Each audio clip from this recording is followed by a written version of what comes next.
8-4 নয়, 7-5 নয়, 6-6 নয়, 7-5 নয়, করতে হবে 12-0 তৃণমূলের পক্ষে। তৃণমূল জিতলে আপনি আপনার অধিকার পাবেন, আর বিজেপি জিতলে আপনি আপনার অধিকার থেকে বঞ্চিত হবেন। বাঁকুড়াকে 12-0 করার ডাক অভিষেক বন্দ্যোপাধ্যায়। 2024 লোকসভায় 4 থেকে বেড়ে আমাদের 6 হয়েছে। বিষ্ণুপুর লোকসভার একটা আসন পরে বর্ধমানের খণ্ডঘোষে, বাঁকুড়া লোকসভার একটা আসন পরে পুরুলিয়ার রঘুনাথপুরে। বিষ্ণুপুরকে 6 মারতে হবে, রঘুনাথপুরকেও ছক্কা মারতে হবে। এবার ভোটে তৃণমূল কংগ্রেসের পক্ষে 12-0 করতে হবে। তৃণমূল জিতলে অধিকার পাবেন, বিজেপি জিতলে বঞ্চিত হবেন। অভিষেক বন্দ্যোপাধ্যায় কি বলেছেন শোনাবো। 2024 লোকসভায় 4 বেড়ে আমাদের 6 হয়েছে। এখন তৃণমূল 6 আর বিজেপি 6। বিষ্ণুপুর লোকসভার একটা আসন পড়ে খণ্ডঘোষে, আর বাঁকুড়া লোকসভার একটা আসন পড়ে পুরুলিয়ার রঘুনাথপুরে। তাহলে একদিকে বিষ্ণুপুরকে 6 মারতে হবে, আর একদিকে বাঁকুড়াকে 6 মেরে, দুটো 6 মেরে 12-0 তৃণমূল কংগ্রেসের পক্ষে আগামী দিন করতে হবে। 8-4 নয়, 7-5 নয়, 6-6 নয়, 7-5 নয়, করতে হবে 12-0 তৃণমূলের পক্ষে। তৃণমূল জিতলে আপনি আপনার অধিকার পাবেন, আর বিজেপি জিতলে আপনি আপনার অধিকার থেকে বঞ্চিত হবেন। তৃণমূল জিতলে দুমুঠো ভাত, আর বিজেপি জিতলে ধর্মে ধর্মে আঘাত। না, এতদিন তো 15 বছর তৃণমূলের সরকার রইল, তাতে কোনো কিছু উন্নতি হয়নি, ভাত কেউ পায়নি। তারা নিজেই মুখেই স্বীকার করছে। এইবারে ইলেকশন হলে এবার ভাতের প্রতিশ্রুতি দিচ্ছে।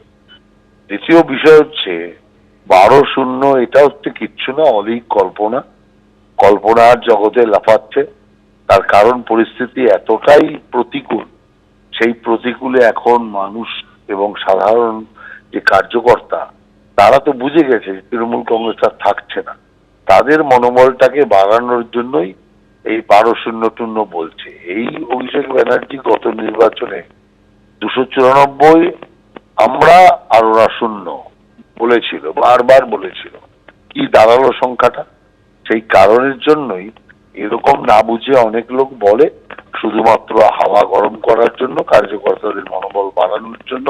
এগুলো করেও লাভ হবে না, শেষ রক্ষা এই যাত্রায় হবে। বাঁকুড়ার সালতোরা সভা থেকে আজকে অভিষেক বন্দ্যোপাধ্যায় কেন্দ্র বিজেপিকে একসঙ্গে আক্রমণ জানিয়েছেন। জল জীবন মিশন আমরা কেন্দ্রের কাছে প্রতিনিধি দল পাঠিয়েছিলাম, কেন্দ্রের 2,500 কোটি টাকা দেওয়ার কথা ছিল, আটকে রেখেছে। রাজ্য সরকারের 2,500 কোটি টাকা দেওয়ার কথা ছিল, দিয়েছে 4,560 কোটি। এই সৌমিত্র খা, সুভাষ সরকার কেন্দ্রের টাকা আটকে রেখেছে। যারা বিভিন্ন প্রকল্পের টাকা আটকে রাখে তাদের উচিত শিক্ষা দেবেন না? আর কি বলেছেন অভিষেক বন্দ্যোপাধ্যায় দেখুন। জল জীবন মিশন, এখানে আপনাদের এমপি অরূপ চক্রবর্তী রয়েছে। কেন্দ্র সরকারের কাছে আমরা প্রতিনিধি দল পাঠিয়েছিলাম, সেখানে তিনি ছিলেন। কেন্দ্র সরকারের যে 50% টাকা পানীয় জলের প্রকল্পে দেওয়ার কথা, সেই 2,500 কোটি টাকা আজও গায়ের জোরে বিজেপি সরকার বন্ধ করে রেখেছে। আর আমাদের সরকারের 2500 কোটি টাকা দেওয়ার কথা ছিল, আমাদের সরকার 4,560 কোটি টাকা দিয়েছে।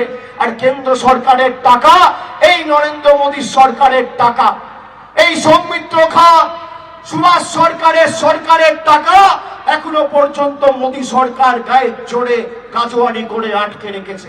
বলুন, এদের আগামী দিন উচিত শিক্ষা দেবেন না? যারা আমাদের জলের টাকা, যারা আমাদের বাড়ির টাকা, যারা আমাদের রাস্তার টাকা, যারা আমাদের সর্বশিক্ষা মিশনের টাকা, জল জীবন মিশনের টাকা গায়ের জোরে আটকে রাখে, তাদের উচিত শিক্ষা দেবেন কিনা আজকে আমি বাঁকুড়ার মায়েদের ভাইদের জিজ্ঞেস করতে চাই। বিজেপি বিধায়ক সংসদদের এভাবেই আক্রমণ জানিয়েছেন অভিষেক বন্দ্যোপাধ্যায়। পাল্টা কটাক্ষ শুভেন্দু অধিকারী। আজকে নরেন্দ্র মোদীজি জল জীবন মিশনে আনলেন, যে নলে জল দেব, আমার মা বোনেরা নলে জল পাবে বাড়িতে বাড়িতে, মাথা পিছু 70 লিটার জল। কত টাকা পশ্চিমবঙ্গ পেল? 8,000 কোটি টাকা।